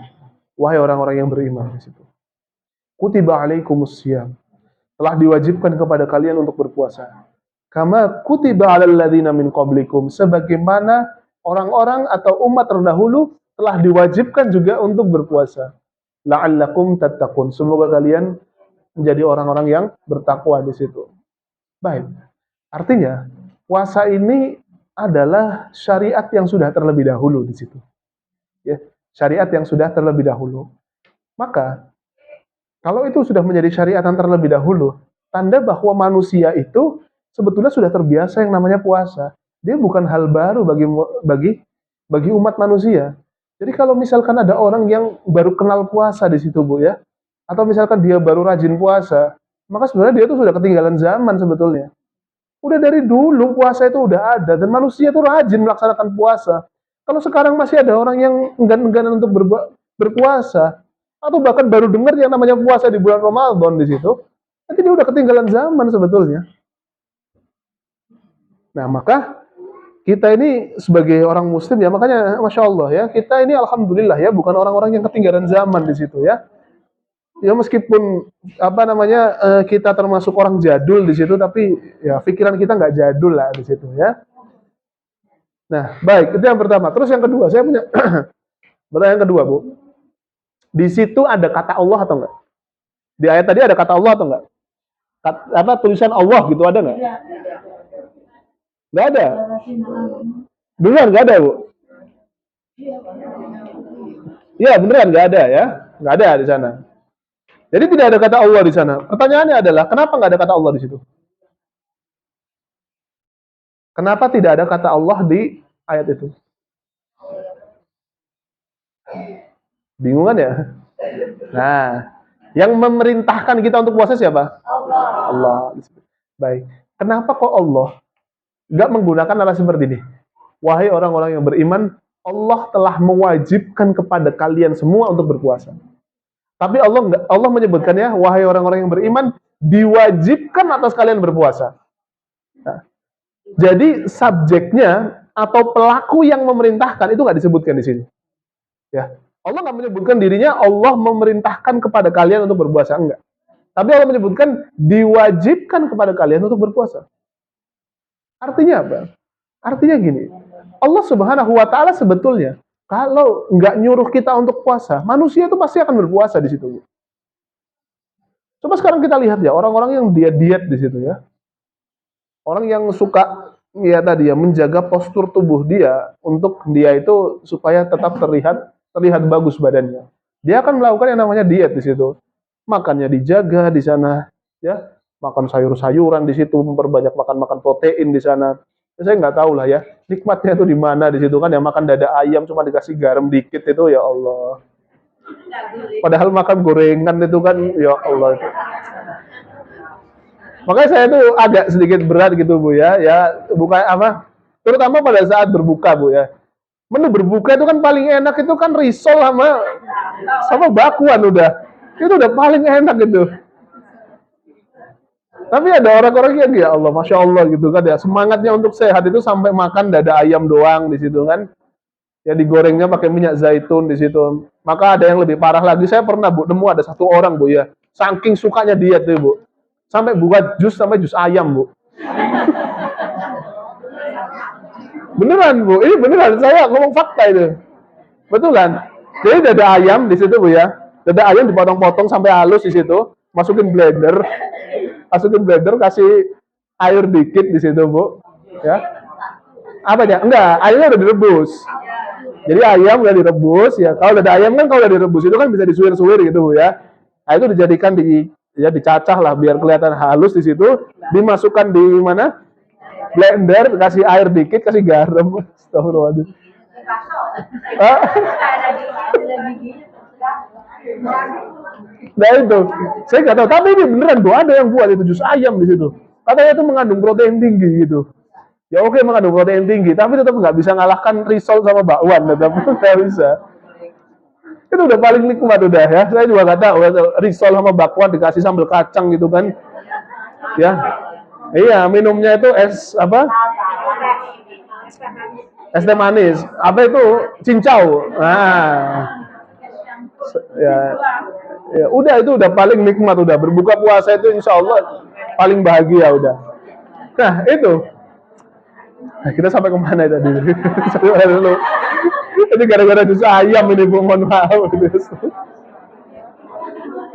Astagfirullahaladzim. Ya, jadi gini, Allah nggak menyebutkan kita, Allah nggak menyebutkan dirinya di ayat ini sebagai pertanda bahwa manusia tanpa Allah perintah untuk berpuasa, Allah Subhanahu wa taala tanpa memerintah manusia untuk berpuasa, manusia itu pasti berpuasa, Bu. Karena memang ada naluri dari manusia untuk menjaga kesehatan dia di situ. Ya. Ada naluri manusia untuk menjaga kesehatan dia, salah satunya itu adalah dengan puasa. Maka Allah Subhanahu wa taala mengakomodir ya fitrah manusia untuk berpuasa ini dengan menjadikannya dia sebagai sebuah ibadah yang khusus di sana. Agar apa? Agar ya puasa itu kan tujuannya kan untuk menahan perut kita. Agar ya tadi, agar ada waktu istirahat lah buat perut kita di situ. Ya, agar ada waktu istirahat untuk tenggorokan kita, agar tenggorokan kita ini betul-betul bisa bersih lagi, ya, bisa suci lagi di situ. Tenggorokan kita dan perut kita ini benar-benar bisa lebih terjaga di sana. Nah, maka dengan adanya puasa adalah waktu untuk fisik kita itu beristirahat. Coba bayangkan ya Bu ya, kalau misalkan ada mesin di pabrik di situ. Ya, ada mesin di pabrik yang 24 jam nyala terus. Yang dia tidak ada waktu istirahatnya sama sekali. Jeda istirahatnya cuma 1 jam, jeda istirahatnya cuma 2 jam, 3 jam di situ. Maka akan cepat rusak fisik itu, Bu. Maka saat manusia itu banyak sekali mengkonsumsi makanan tanpa memberikan jeda kepada perutnya, itu juga pasti akan rusak di sana. Coba dosa pertama yang dilakukan, bukan dosa pertama ya, sebab pertama yang mengakibatkan Nabi Adam alaihi salam itu turun ke dunia itu apa? Makan. Artinya apa? Makanan kita itu betul-betul sangat berpengaruh terhadap diri kita. Nah, maka itulah kenapa ya puasa itu agar kita bisa mencegah agar diri kita itu betul-betul bisa kejaga, terutama perut kita di sana. Karena makanan yang akan mengantarkan kita, yang akan memberikan dampak khusus terutama bagi diri kita, Bu. Ya, terutama misalkan ya, kenapa kok dalam sebuah penelitian dalam ilmu kesehatan disebutkan bahwa makanan yang kita makan itu akan mempengaruhi psikologi kita di situ. Makanya kenapa ada makanan-makanan yang haram yang diharamkan oleh Allah Subhanahu wa taala agar psikologi kita itu betul-betul bisa terjaga.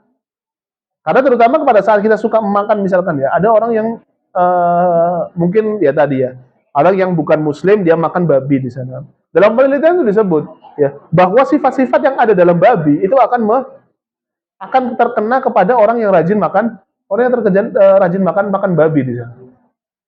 Misalkan ya sifat-sifatnya babi itu adalah pertama dia makan kotorannya sendiri. Iya, babi itu makan kotorannya sendiri. Ibu pernah lihat babi nggak, Bu? Nggak pernah gitu kan ya. Babi itu kalau udah warnanya pink itu, Bu ya.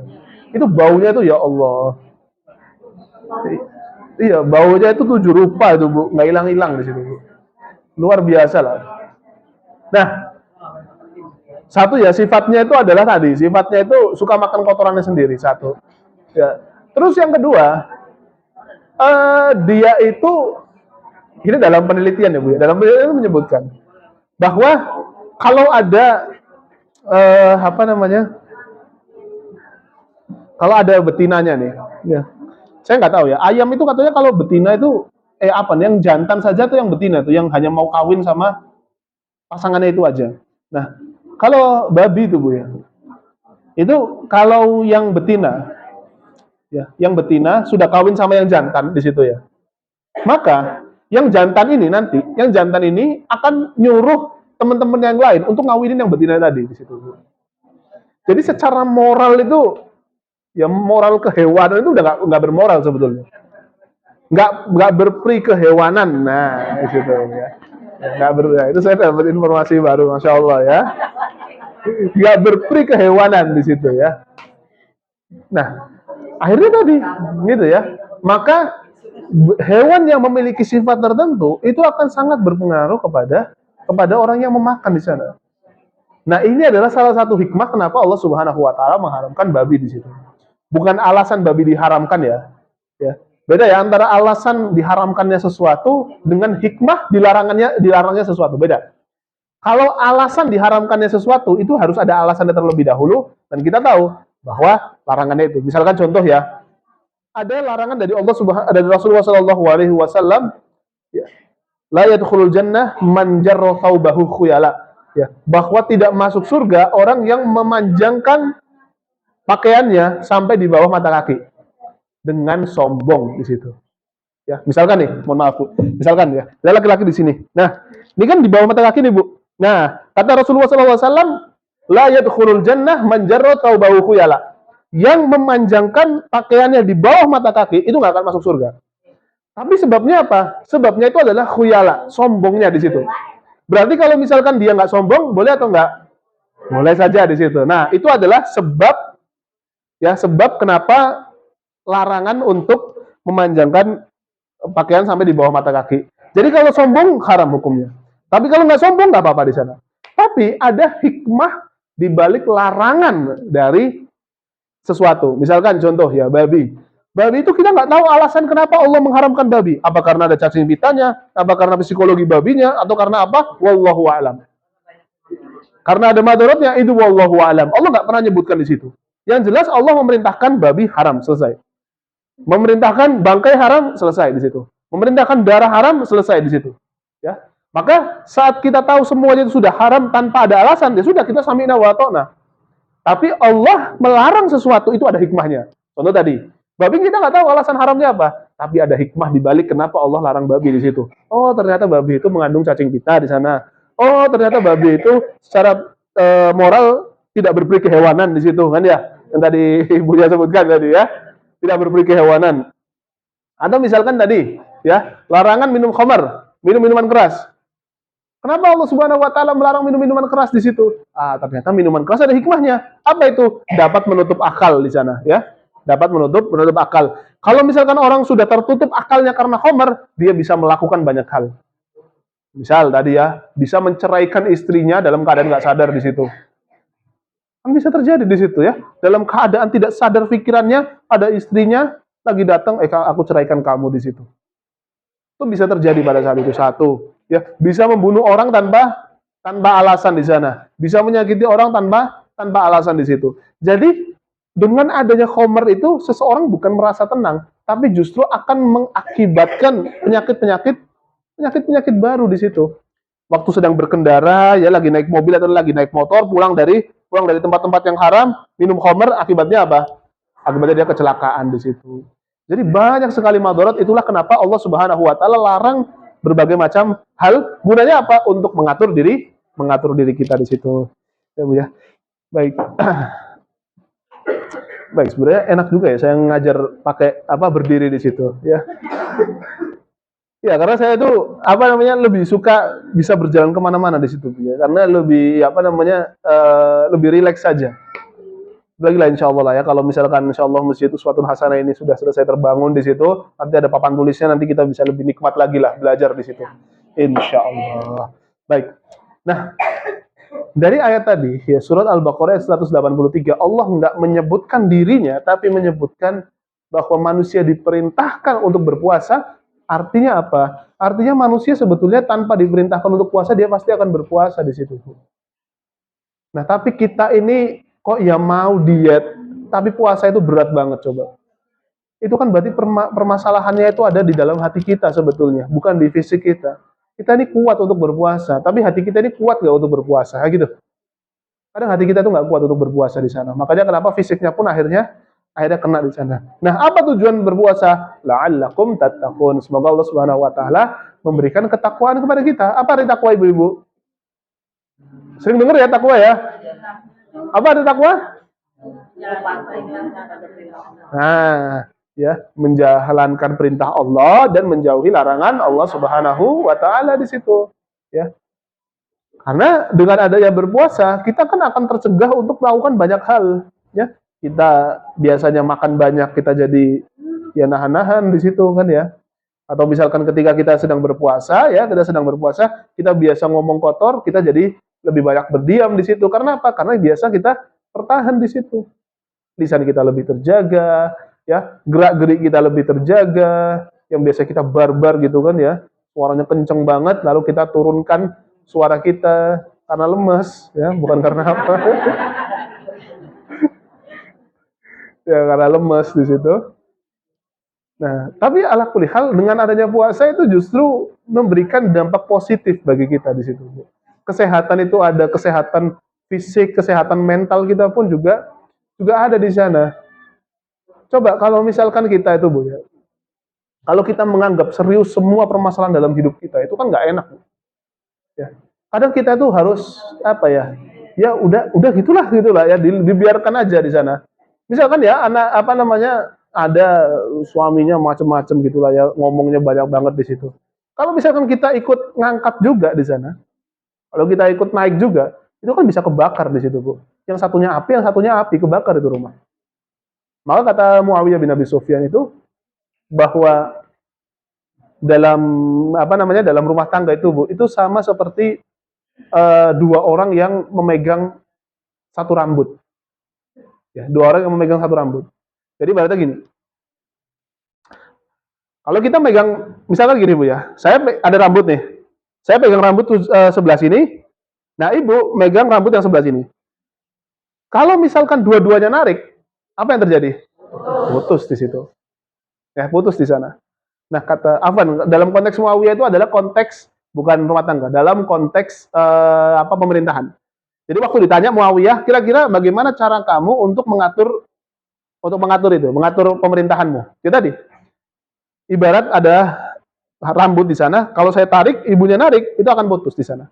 Maka apa yang harus dilakukan oleh Muawiyah? Muawiyah ketika misalkan dia masyarakatnya menarik, Muawiyahnya agak melonggar di situ, agak maju di sana ya, supaya tidak putus.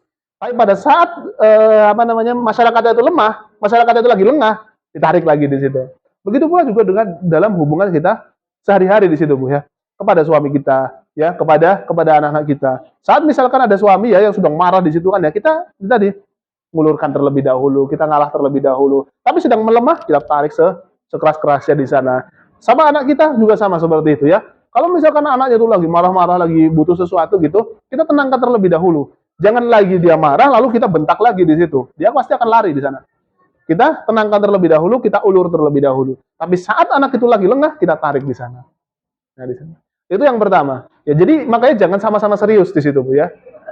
Ya serius nggak apa-apa di sana ya, cuma jangan sering serius. Saya kemarin dapat pelajaran penting dari salah seorang ustadz namanya Ustadz Bendri Jayasur Rahman. Saya dapat pelajaran penting itu bahwa ya ini juga bekal ya, Bu, ya, bekal buat saya dan juga bisa pelajaran buat ibu-ibu sekalian di situ. Bahwa sesuatu yang tidak penting di dalam rumah itu menjadi penting, Bu. Sesuatu yang tidak penting dalam rumah itu menjadi penting. Misalkan apa? Guyonan receh di situ, Bu. Coba bayangkan ya, kita lagi di rumah, lagi duduk lagi minum teh, ya, baru pulang suaminya baru pulang kerja, ya, baru minum teh terus tiba-tiba diajak ngobrol, ini resesi tahun 2023 ini gimana coba? Ini lagi capek, stres buat bahasin tentang masalah resesi di situ, Bu. Tapi kadang kita pun juga butuh apa? Butuh ngobrol-ngobrol yang receh di situ, Bu, ya. Tadi tuh ya, saya tuh habis beli buah di tukang buah sebelah di situ. Ya Allah, buahnya itu enak banget di situ. Ini cuma bahas masalah buah di situ, Bu. Tapi itu kan terasa nggak penting ya, bahas buah ya. Apa manfaatnya? Justru yang nggak penting itu menjadi penting di sana, Bu. Karena apa? Untuk meredam agar tingkat kesetresan dan tingkat kelelahan di dalam rumah tadi itu bisa menjadi cair di sana. Makanya kalau misalkan kita di rumah, makanya kenapa harus ada yang namanya sense of humor di situ. Kadang ya ada lah ya dalam keluarga itu yang apa namanya mukanya itu kan susah senyum di situ, Bu ya. Berat banget di sana, guyonannya jarang di sana. Ya harus ada guyonannya juga di situ ya. Harus ada yang kocak di situ ya. Tapi karena memang tadi karena dengan adanya bercanda di dalam rumah itu menjadi tenang di sana. Anak ketika di rumah itu juga merasa nyaman di sana karena nunggu guyonan dari bapaknya, nunggu apa namanya nunggu obrolan-obrolan receh dari ibunya di situ. Ya, kalau misalkan ya tadi keluarganya itu sangat serius sekali di sana, ya anak ya pasti akan mencari tempat-tempat lain yang lebih menghibur dia di sana. Nah, maka dari itulah Ibu ya, perlulah kita itu untuk merecehkan ya setiap kegiatan kita lah di situ lah ya, supaya ya tadi tidak terlalu serius di sana. Baik, ada waktu 30 menit sebelum masuk waktu duhur ya, sebelum masuk jam 12.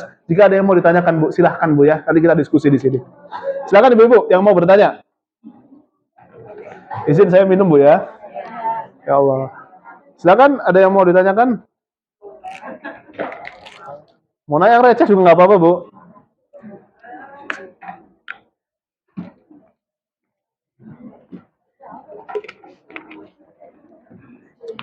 Baik, kalau nggak ada yang nanya, saya yang nanya. Ya, saya yang nanya Bu. Baik, tadi 3 persiapan apa aja Bu?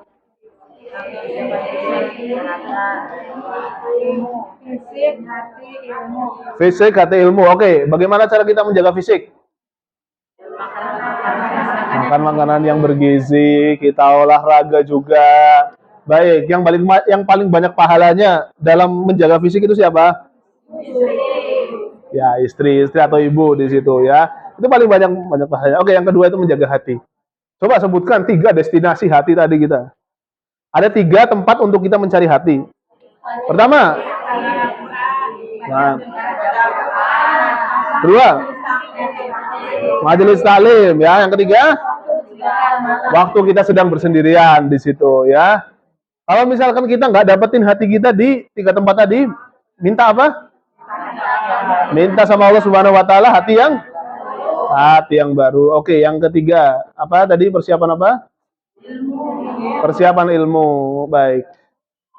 Persiapan ilmu nanti insya Allah kita akan di bulan Sya'ban kita akan berfokus kepada persiapan ilmu tadi Bu.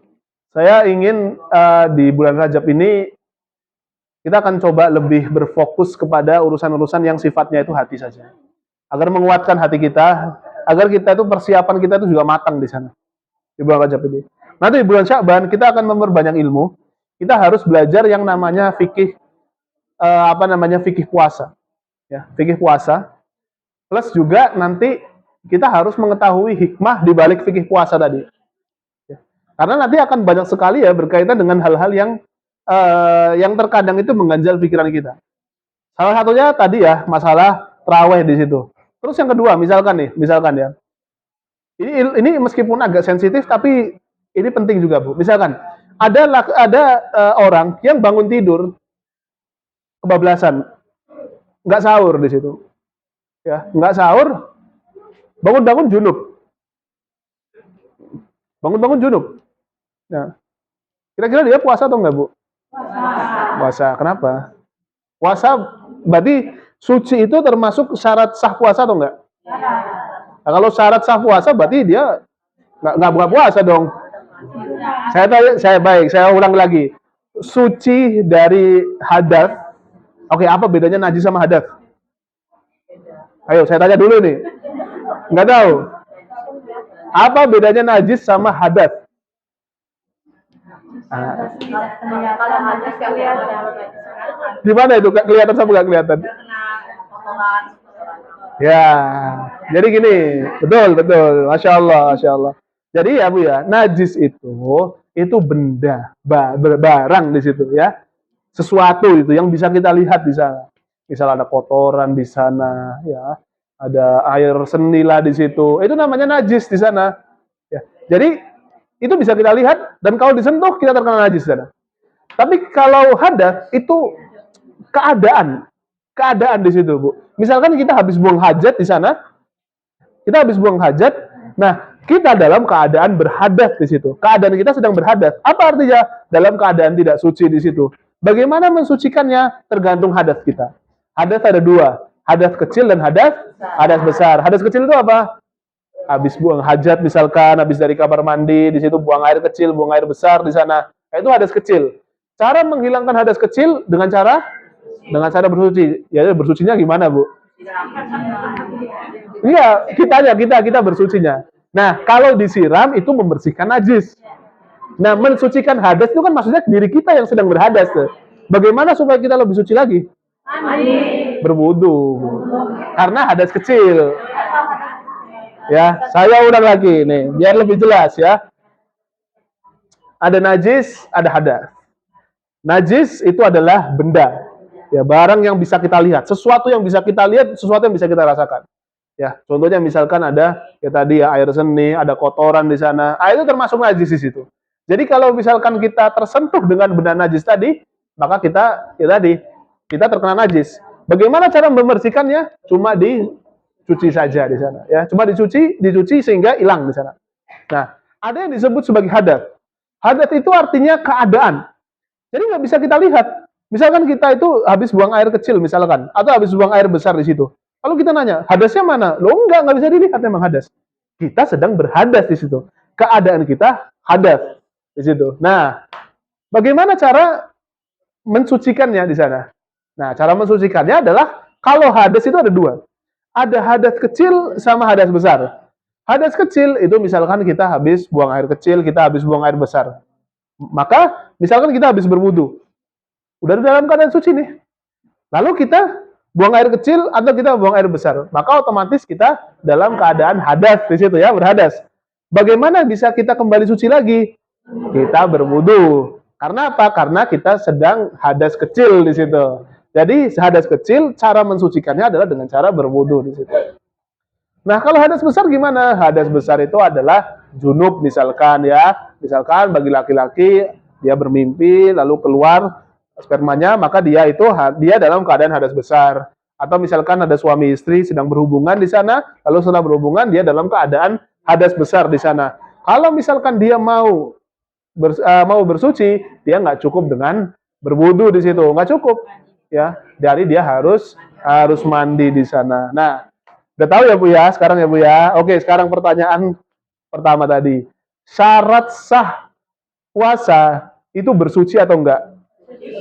Nah, otomatis kalau misalkan sudah nggak suci, dia nggak puasa dong.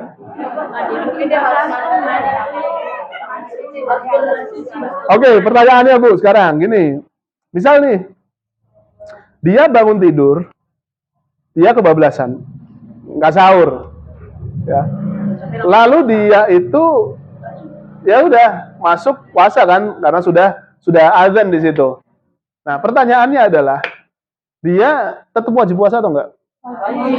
Tuh, tadi syaratnya harus suci dulu. Nah, kalau belum bersuci berarti dia tuh tetap puasa atau enggak? Enggak puasa?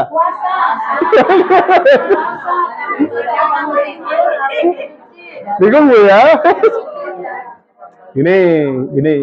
Jadi ya Bu ya, Aisyah itu pernah bilang kepada Nabi Muhammad SAW. Rasulullah SAW itu pernah tertidur, artinya pernah bangun tidur dalam keadaan berhadas. Dan beliau belum mandi. Tapi beliau melanjutkan puasanya. Nah, tetap berpuasa, meskipun beliau belum mandi. Tandanya apa? Tandanya bahwa suci itu bukan syarat berpuasa di situ, Bu. Bukan syarat puasa. Artinya kalau misalkan mau puasa harus bersuci dulu. Enggak. Meskipun dia dalam keadaan junub, dia tetap berpuasa. Dia tetap harus berpuasa. Melihat perilaku Rasulullah SAW tadi di sana. Ya. Nah, ini yang akan menjawab misalkan Bu ya. Yang akan menjawab misalkan ada laki-laki misalkan ya. Tidur tiba-tiba mimpi. Misalkan mimpi ya. Mimpi basah di situ Bu ya. Keluarlah spermanya di sana. Nah, Setelah mimpi basah, itu kan dia otomatis dalam keadaan berhadas. Dia tetap puasa atau enggak? Nah, tetap puasa. Kenapa? Karena bersuci itu bukan syarat sah puasa di situ. Meskipun dia dalam keadaan berhadas pun, hadas besar, tetap dia wajib untuk berpuasa di sana. Nah, tapi dia tetap bersuci, harus bersuci atau enggak? Tetap harus bersuci. Bukan untuk puasa, tapi untuk apa? Untuk sholat di situ. Paham Bu ya? Nah, ini. Nah, fikih-fikih seperti ini yang harus kita pelajari di situ, Bu. Yang harus kita pelajari. Supaya apa? Supaya tadi ada ilmu baru gitu kan. Karena ini keseharian banget di situ, Bu ya. Ini keseharian banget di sana. Jadi supaya kita juga jangan langsung menjudge misalkan ada orang yang tadi ya dalam keadaan hadas, oh kamu harus batalin puasamu. Enggak. Tetap dia harus melanjutkan puasanya di sana. Baik, ada pertanyaan Ibu-ibu? Sebelum saya tanyain lagi. Kalau saya tanyain lagi nanti makin susah Bu, insya Allah pertanyaannya. Gitu ya. Kalau ditanya biar mikir. Tapi insya Allah nanti nggak akan kasih tahu jawabannya. Baik. Nah, saya kasih ilmu lagi deh Bu ya. Buat khusus masalah puasa ini Bu. Nah, misal gini. Nah, orang boleh berbuka. Itu dinilainya masuknya waktu maghrib atau adzan maghrib?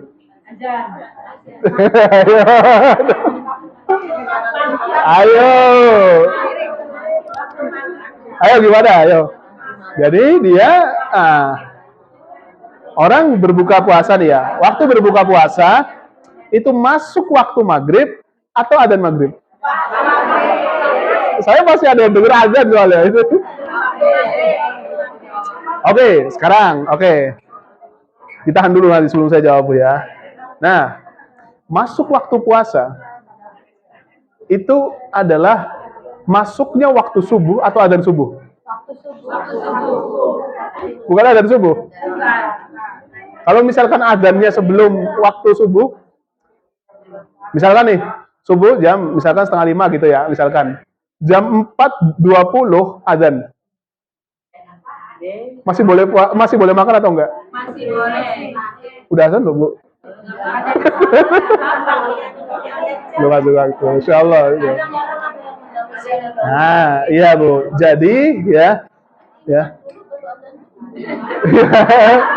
Misalkan imsaknya jam 4:15 atau 4:10, Bu.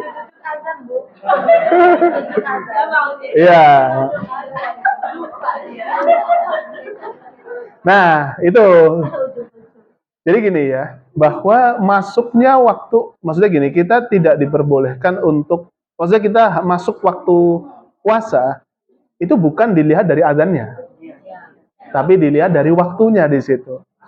Begitu pula juga dengan waktu maghrib, kita bukan melihat dari azan maghribnya, tapi memang masuk waktu maghrib di sana. Jadi misalkan ya belum masuk waktu maghrib ya, atau misalkan ya udah masuk waktu maghrib, tapi nggak ada muadzinnya di situ, nggak ada adzan di sana kan, udah 10 menit kita tungguin ini. Ini kolak udah di depan ini sama gorengan risol itu.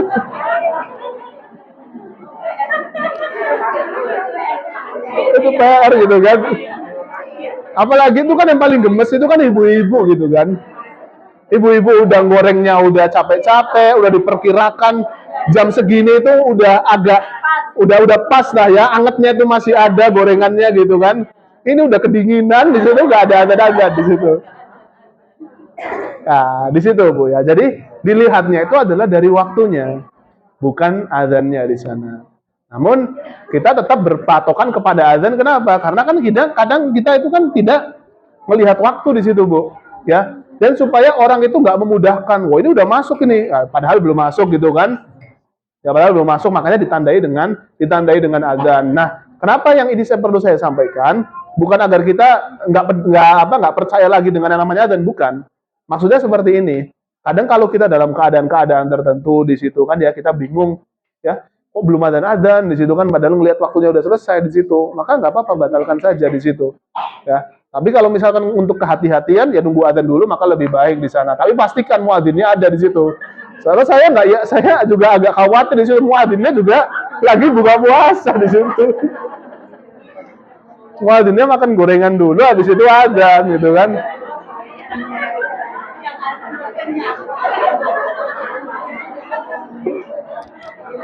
Ya, soalnya kan emang makan gorengan itu kan nggak bisa satu Bu ya. Saya ragu itu ada orang makan gorengan satu itu ragu saya. Nggak yakin saya itu. Sepiring lah itu. Iya. Ya jadi dinilai dari waktunya di situ ya, bukan dinilai dari adzannya di sana. Nah, lalu mengenai imsak, Bu. Nah, imsak itu gimana coba? Nah, setelah imsak kita masih boleh makan atau enggak? Boleh di situ. Kenapa ada imsak, Bu? Ya, buat kita ngasih peringatan di situ, Bu, bahwa sebentar lagi masuk waktu subuh, ya. Sebentar lagi masuk waktu subuh. Karena kekhawatiran misalkan nih ya, sebelum kita lagi habis setelah makan di situ kan ya, masih ada daging yang ganjel di gigi gitu kan, tiba-tiba Allahu Akbar, lu masih ganjel ini. Mau dibuang sayang, dimakan batal di situ kan. Nah, makanya kenapa di waktu imsak kita buat jaga dulu. Ya, dan digunakan untuk waktu untuk gosok gigi di sana. Ya, pertanyaan selanjutnya yang saya nggak mau jawab, gosok gigi di pagi hari boleh atau enggak? Boleh. Nah, ya silahkan nanti itu nggak mau saya jawab dulu ya Bu ya. Nggak mau saya Bu. Karena banyak banget di situ Bu pertanyaan-pertanyaannya. Misalkan ya gosok gigi itu boleh atau enggak? Dalam ludah itu boleh atau enggak?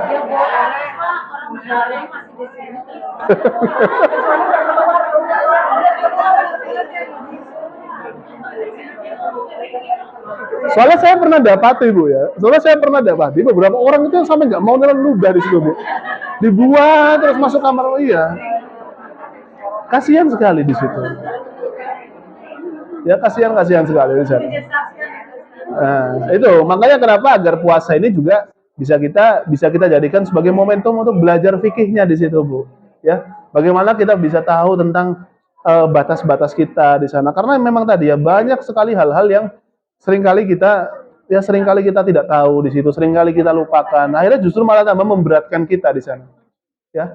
Contoh yang misalkan paling apalagi puasa ya Bu ya. Ini misalkan ini yang paling seringkali kita terutama bagi ibu-ibu nih.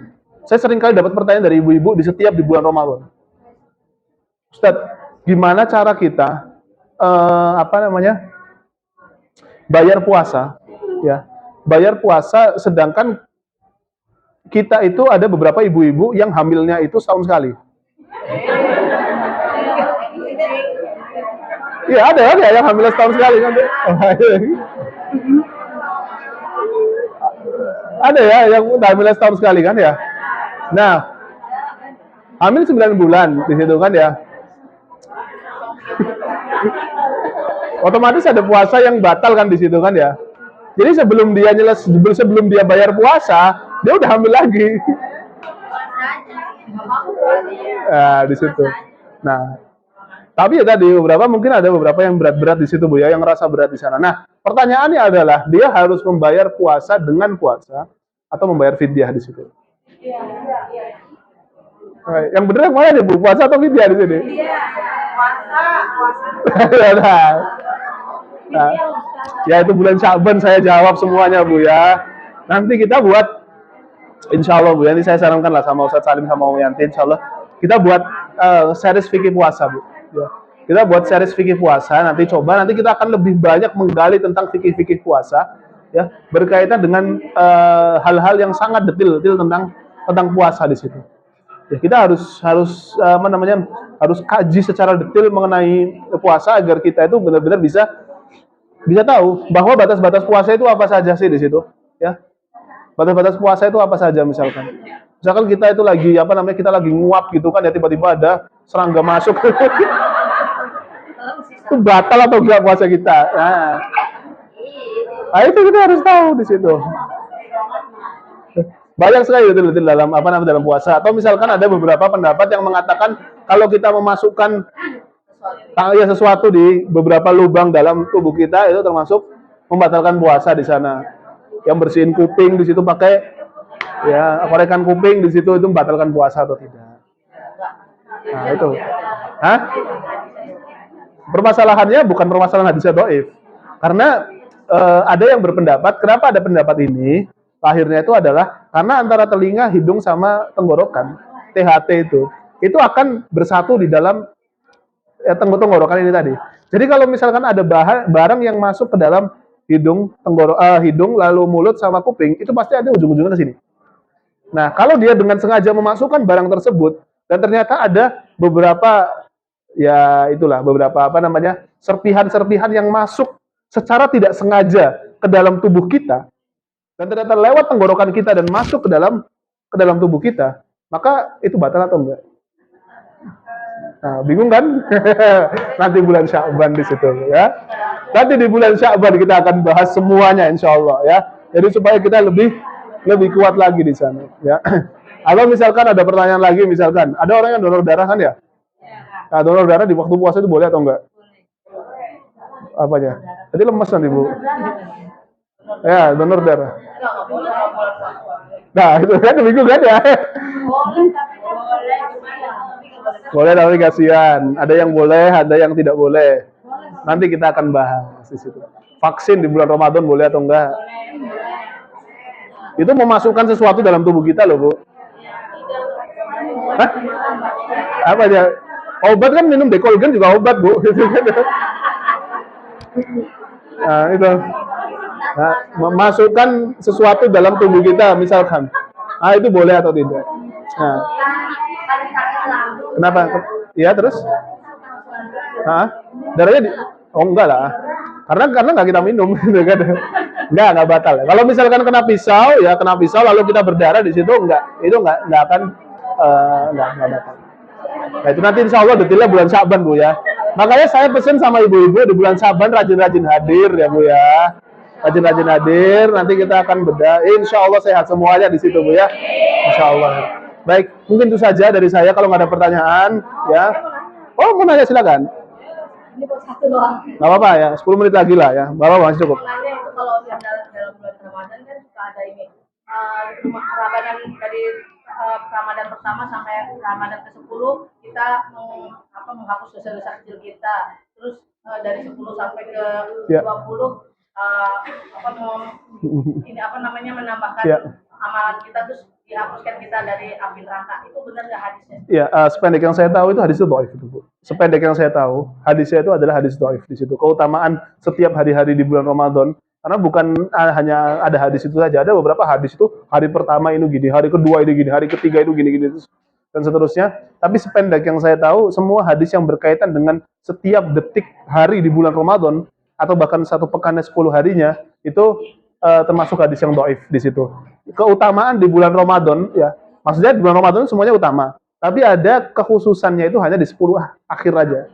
Nah, 10 akhir saja. Cuma kalau 10 pertama, 10 kedua itu wallahu taala alam ya, sependek yang saya tahu itu hadisnya dhaif, nggak begitu kuat di sana sehingga tidak bisa dijadikan sebagai pedoman di sana. Tapi ala kulli hal sekalipun tidak ada hadis itu, tapi kalau misalkan kita untuk semangat agar ibadah kita makin kuat, ya nggak ada masalah di sana. Tapi tanpa meyakini hadis itu memang datang dari Nabi Muhammad SAW di sana. Ini seperti itu ya Bu ya. Wallahu taala a'lam. Ya.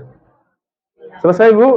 Alhamdulillah. Baik, kita tutup Ibu ya dengan bacaan kafaratul majlis. Subhanakallahumma wa bihamdika asyhadu an la ilaha illa anta astaghfiruka wa atubu ilaik. Saya mohon maaf Bu ya kalau misalkan tadi saya sindir-sindir gitu ya Bu ya.